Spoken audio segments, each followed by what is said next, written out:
So as soon as you open it, you hear the wind, the noise of the wind, which is superb. And if I stick my head out, the engine firing away, and that just looks amazing.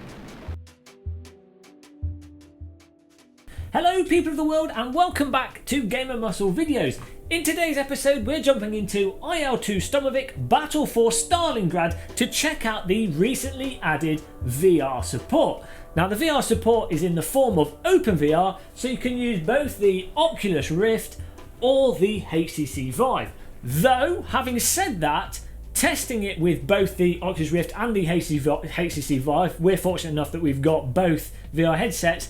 We did find that it doesn't really work with the Vive. Bizarrely, the game takes longer to load, it cuts to the Steam VR compositor often, but thanks to asynchronous space warp and the Oculus Rift drivers, even though we're hitting sort of 50-60 FPS most of the time, and even though the game does still stutter, it is more than playable when using the Rift. So that's what we spent most of our time playing with, and it's what we're going to be using in this video. Now before we go to the actual plane, the last thing really we're saying is that you do, or most probably will, want to be playing this with a proper HTC joystick, because though it does have mouse and keyboard support, the cockpit doesn't have touchable buttons on it using a mouse cursor, and everything really needs to be bound.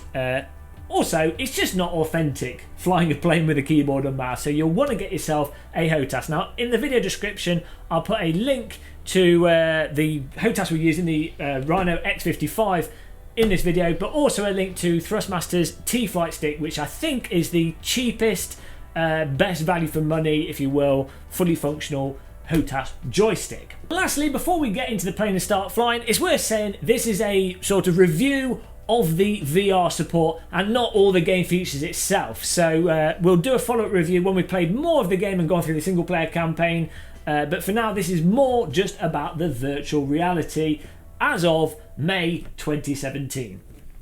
Once you get it working, this is absolutely incredible, and definitely, aside from some performance issues navigating the menus before you actually get into the plane, aside from that, this is definitely a must experience VR experience, because IL-2, you might remember back when the first IL-2 came out in sort of 2001, basically established itself as the most realistic combat flight simulator. We only really had Microsoft Combat Flight Simulator. Since then we've had War Thunder, but that's more on the arcade side. But IL-2 was, you know, proper hardcore simulator, especially with the mods that came out for it. And this new IL-2, which came out about, I think it's about a year old now,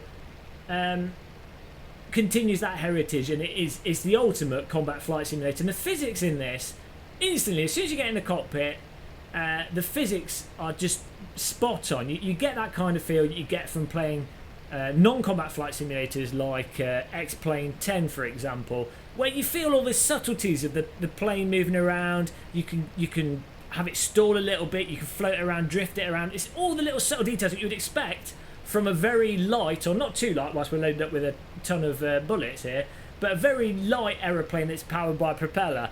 It's going to be affected by wind, and it's going to be affected by how you yank on the stick, and it's incredible. And then when you play this in VR, I mean, I played it a little bit on the screen, and you add VR to this, it's superb.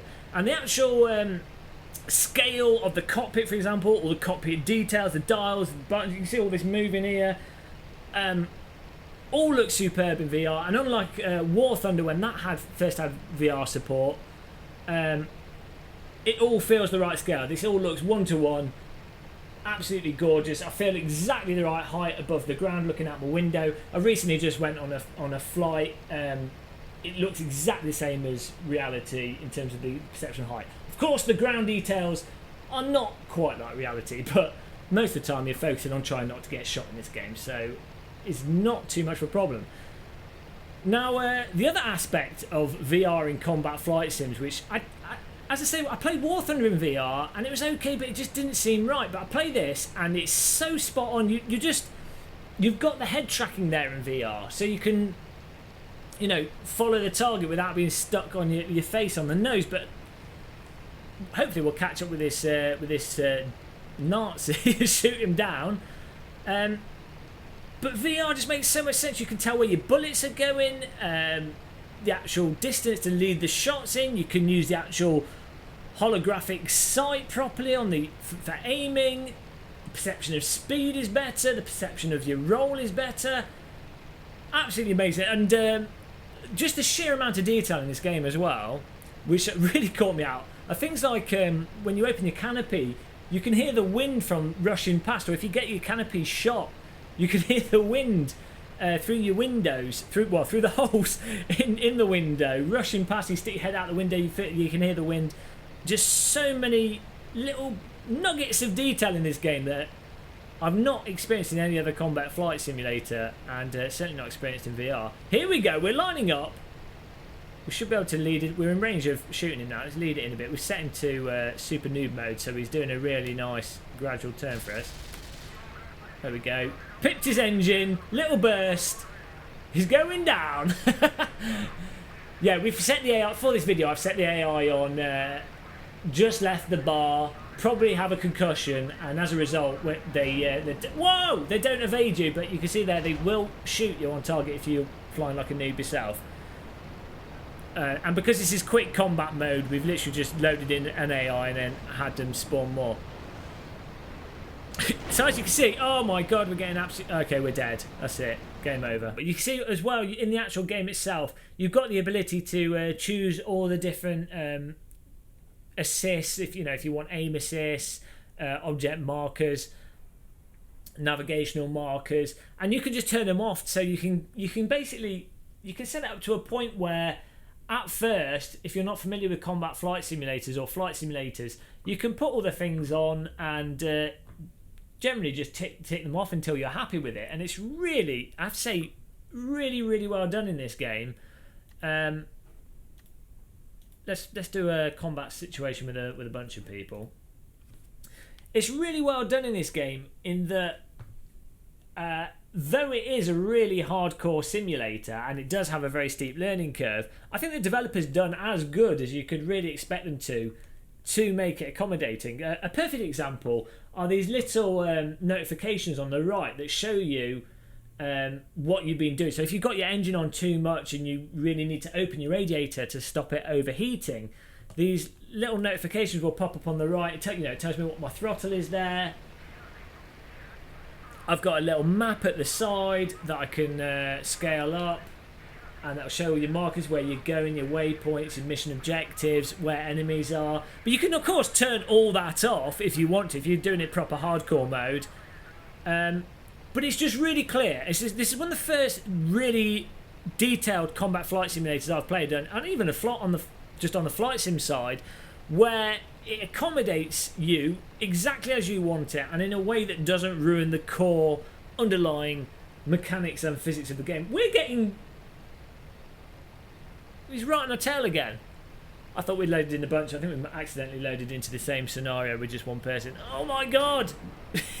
The AI are too good in this. If you're a noob, oh, I see it. We're dead again. Let's just bail out. Opening canopy. We're gonna be dead before we bail out here. No! Open the canopy. Bail out. Bail out. Bail out. Oh, there we go. Open canopy. Open. Bail out. Oh well, that's costly for the Russian army, but oh no, now we're just gonna drown in a pond. Fantastic. From the safety of the plane to a miserable death in a lagoon. That's pretty much what would happen if I was in World War II.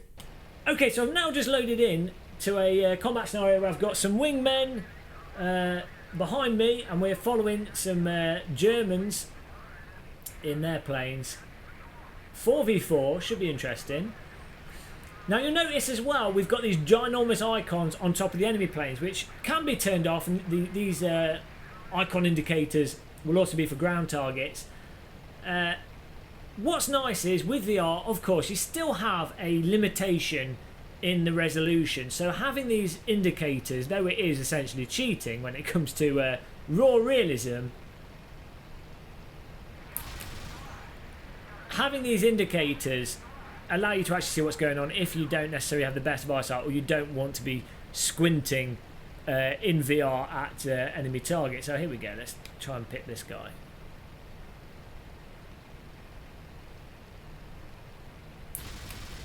There we go, land some bullets on him. I think we got him.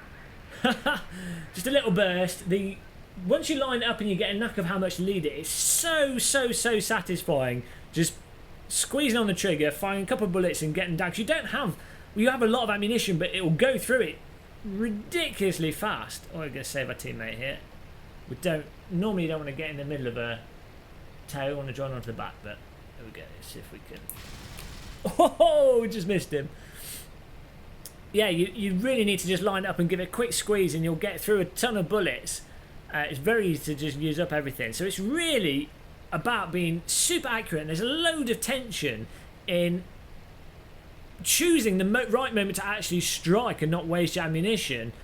And as I say, it's just really satisfying. It's something that I've not enjoyed to this extent in other combat flight simulators. The most recent one I played, being War Thunder, just doesn't have that depth in the physics, the aiming and everything else for it to work so well. We've got our lag 3. Clearly he's using latency to his advantage. He's going to take out that German plane. There we go. I think we've beaten them here. Oh, he's bailing out. Look at that. It's so cool as well how you can just track the enemy targets with your head as well in VR. It just feels totally natural. And I always found playing combat flight simulators in 2D, other than when I used to use free track IR, it just didn't make sense. You kind of had to use locking on cameras, and then you fly around that and you get used to it. But just playing in VR just makes so much more sense. Let's see if we can find the... there he is. It's the guy parachuting out over there. So he's not got a mark on him, because that's that's a guy who's like a metre and a bit tall, and we could see him. He's a good sort of 1,000 metres away. Let's see if we can fly into him, see if it does damage to us. Don't tell anyone at The Hague. Ignore the Geneva Convention here. We're going to go straight through his parachute. Oh. Did that... Oh, he's still floating down. Okay, we'll try shooting him and see what happens. Oh, look at that. You can see a little water vapour coming off the wingtip. Oh, he's going to land before we get to him. Take the throttle down a bit.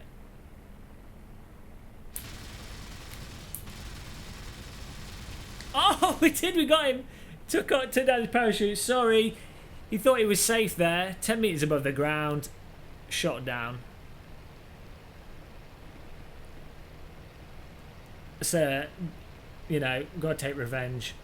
Look at the smoke trails from the engine damage this plane's got, and that's actually, the game does a really fantastic job on incremental damage, to the point where you have the actual damage spots, the canopy, the different parts of the plane, the engine, the props, the wings, and they take realistic amounts of damage. In that sometimes you could be shooting at a plane for ages and you're only hitting non-vital parts of a plane and it won't take it down. But you can then at other times you'll hit these supports of a wing, and the wing will come off, and it just looks awesome. Let's give him... Oh no, the other guy's just got him. See if we can take his wing off. No, come on. Oh, his wing's falling off by itself. Goodbye. Okay, so let's do a bit of an emergency. Oh no, let's take out those ground targets. Why not? We'll take out some ground targets and then we'll do a landing, so we'll be low on ammunition. That's another nice thing with this. As I say, with the HUD elements, you've got this option, this bar down here, which will tell you your airspeed, your ammunition on the right there, your altitude, and then a little marker that shows you where your next waypoint is. It's all just really nice and clear. Of course, you can turn it off, as I say, and use the dials that are on the actual plane. They all seem to work and function as you'd expect. You can't, unfortunately, click on them. Oh, it's a bit low.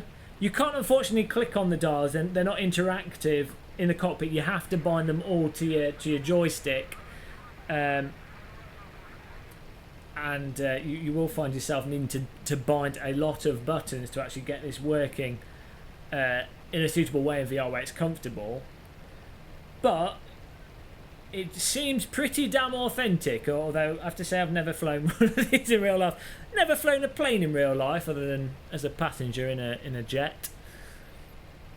Let's try and take out some of these guys down here. You've got to be really tidy and gentle on the joystick, which is fantastic. I think that's a big problem with a lot of combat flight simulators. They just don't have that depth where, you know, you can just yank at the joystick and it doesn't seem to really make much difference. Let's zoom our face right in, manual zoom. Oh, he's hiding in the trees. Oh, they're going to get us if we're not careful.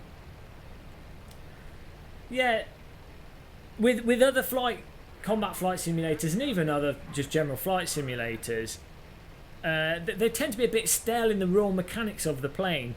So you can sort of yank on the yoke or the controller and it doesn't make that much difference. But in this, you really, really do have to be really subtle and delicate to use the dynamics of the plane to actually hit the targets you want to hit, and be really aware of your airspeed and the little subtle details, which just makes it so much more immersive and so much more engaging, and it's so much more satisfying when you actually do take down a target. Okay, we're going to try and line this guy up here. And another aspect of this game that's fantastic is the sound. Super immersive. Cannons, the engine noise, as I say, wind when you've got damage on your canopy or when you open the canopy. Let's use a little bit of yaw here. Oh, just missed him. Fly between those trees. He's wondering why his friend down there has been exploded. He's like, oh, just hide behind this tree. That's probably a good strategy, actually. Just park your vehicle by a tree. It makes it a lot harder for a plane to actually see and take you out. Objective complete. Return back to base. We've got to take out these vehicles. The objective's not complete until everything is dead. Okay, let's get that guy that's hiding by the tree. So these markers really do help in VR because practically invisible otherwise. Oh, using a bit too much yaw there.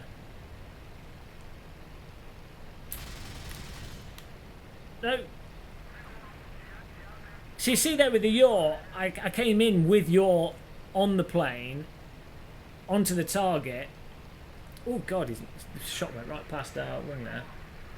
And then I couldn't use any more yaw to actually adjust at the final approach. So what you really have to do is line the plane up just using the rotation and the actual normal flight controls, the ailerons. And then just use yaw at the last minute, and you see that in those World War II on-board videos where you see pilots just give a quick nudge or a little bit of yaw just to line the shot up and just to lead things in a bit or make a last-minute adjustment.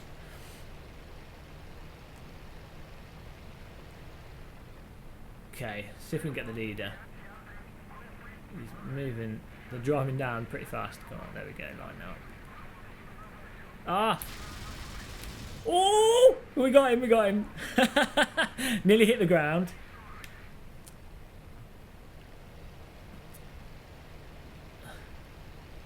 Okay, so I think we'll go for a landing now.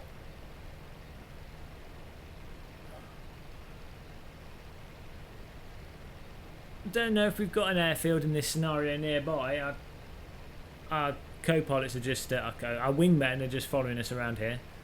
Ah, there's the airfield. So look, we'll go for a landing. I'll turn the engine down and I'll open the canopy, and you should be able to hear the sound here. So let's.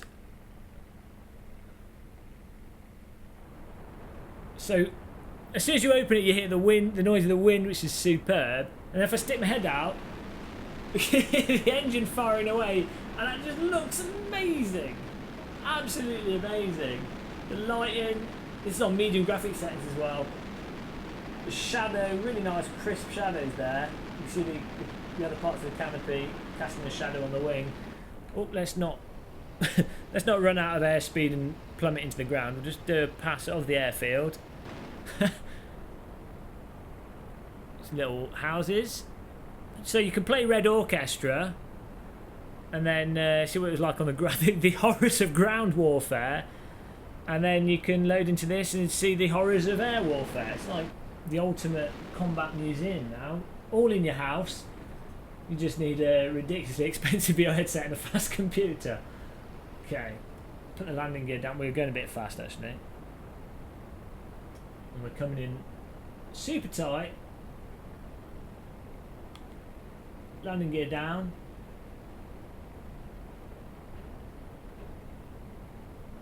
$230 we need to be going at. Oh, we'll get to that by the time we get there. Scrub the speed off by doing a bit of turn. So you know where you really notice some of the subtleties of the handling as well is when it comes to landing and the way the planes sort of drift around. They actually feel like they're floating. I mean, if you think about it, a plane is essentially a boat in the air, an airboat. Oh, there we go. Nice and gentle. This is why I love taking the spring out of the X55. Because you can be super delicate. Oh dear, this plane is so light, we're bouncing all over the place. But a bit of 2, 3, 4. Not the smoothest of land. Where's the runway gone? Okay. I think we might have overshot the runway a touch. So we can drive ourselves back. You notice on the ground you've got really nice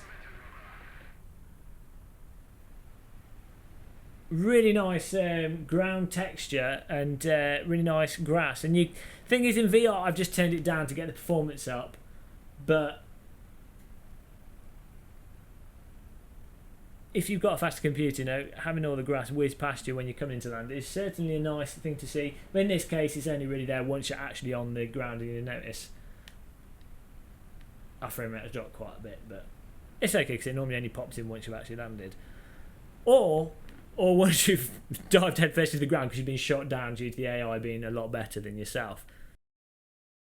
Hopefully that gives you an idea of what it's like to play IL-2 STURMOVIK with a VR headset. As I say, if you've got a Vive, you're probably going to want to wait for them to do future patches and future optimizations to the game because it simply just doesn't run properly with the Vive right now. Maybe if you've got a 1080 Ti and a really fast system, it might be better, but with our testing, it just wasn't fun with the Vive. But it worked to a basic level with the Rift, so long as you put up with the cutting out in the menus, some stutter, and some artifacts from leaning quite heavily on the asynchronous space warp.